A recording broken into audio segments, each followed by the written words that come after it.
ደውል።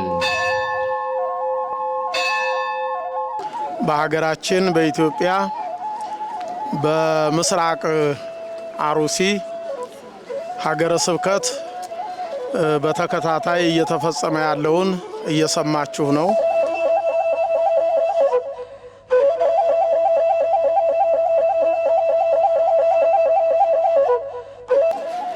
አሁን በዚህ ሳምንት እንኳን ከ23 እስከ 24 ባለው ከ50 በላይ ምእመናን እንደ በግ ታርደዋል፣ እንደ ሽንኩርት ተልጠዋል፣ እንደ ባህር ዛፍ ተፈልጠዋል።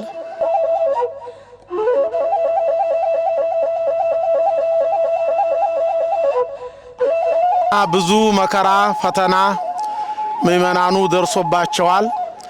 አብያተ ክርስቲያናት ተቃጥለዋል፣ ያልተቃጠሉት ተዘርፈዋል። ምእመናን አሁን ተሰደው ታቦታቸውን ይዘው ነዋየ ቅድሳት ይዘው ተሰደው በየጫካውና በየወንዙ ውስጥ ነው እስካሁን ድረስ ያሉት። ድረሱልን እያሉ ነው። ይሄ እንግዲህ ከረጅም ጊዜ ጀምሮ እኛ አልነቃ ብለን ነው እንጂ አንዳንድ እያሉ ምእመናኑን እየጨረሱት ነው። ከዛ አካባቢ ላይ ክርስትናን የማጽዳት ስራ እየተሰራ ነው። ክርስትናውን የማጽዳት ስራ ክርስትናው ከዛ አካባቢ እንዳይኖር እንዲጠፋ እየተደረገ ነው ያለው። ይህን በሚመለከት በብፁዕ አባታችን አቡነ ናትናኤል መልካም ፈቃድ የሐዘን መግለጫ አለ። ይህንን እንግዲህ መቼም በሚዲያ ዛሬ የተሰወረ ነገር የለም፣ ዓለም ይሰማዋል። ሰሚ ካለ እኛም የራሳችንን ድርሻ መወጣት ስላለብን ገዳሙ ጽሕፈት ቤት ከብፁዕ አባታችን ጋራ የሐዘን መግለጫ ወጥቷል።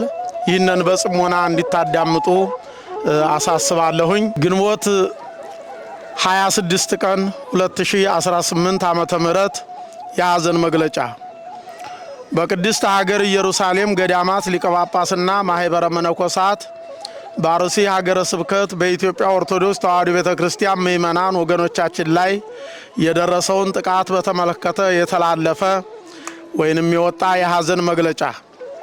አቤቱ ቅዱስና እውነተኛ ጌታ ሆይ እስከ መቼ አትፈርድም?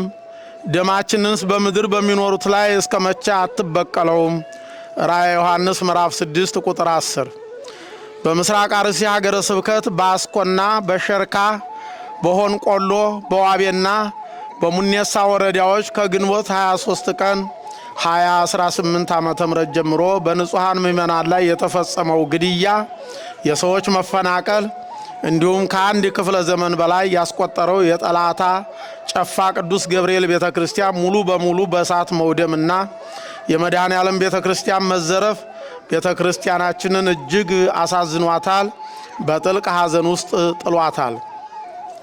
ካሁን ቀደም በአካባቢው ግድያ፣ መፈናቀል፣ ማሳደድ በተደጋጋሚ መከሰታቸውና ንጹሃን ዜጎች እናቶችና ሕፃናት ለከፋ እንግልትና ስደት እንዲሁም ሞት መዳረጋቸው ሁላችንንም በእጅጉ ያሳሰበ እጅግ ያሳዘነ ጉዳይ ሆኗል።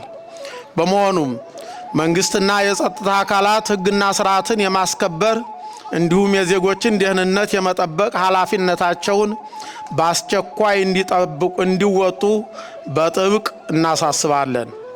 በጥቃቱ ላይ እጃቸው ያለበት አካላት ለሕግ በማቅረብ ለተፈናቀሉ መጠለያ ላጡ ወገኖቻችን አስፈላጊው ድጋፍና መልሶ ማቋቋም እንዲደረግላቸው እንዲሁም ለአብያተ ክርስቲያናቱ እና ለምእመናኑ አስተማማኝ ጥበቃ እንዲደረግ በድጋሜ በአጽንኦት እንጠይቃለን። በዚህ ከባድ ፈተና ውስጥ ለሚገኙ ለመዋች ቤተሰቦችና ለተፈናቀሉ ምእመናን በሙሉ እግዚአብሔር መጽናናትን እንዲሰጣቸው እንጸልያለን። እግዚአብሔር አምላክ ለተጎዱ መጽናናትን ይስጥ። ሀገራችንን ኢትዮጵያንና ኦርቶዶክሳዊት ቤተክርስቲያናችንን ይጠብቅ። አባ ናትናኤል በቅድስት ሀገር ኢየሩሳሌም የኢትዮጵያ ኦርቶዶክስ ተዋሕዶ ቤተክርስቲያን ገዳማት ሊቀ ጳጳስና የቅዱስ ሲኖዶስ አባል። ወስብሐት ለእግዚአብሔር።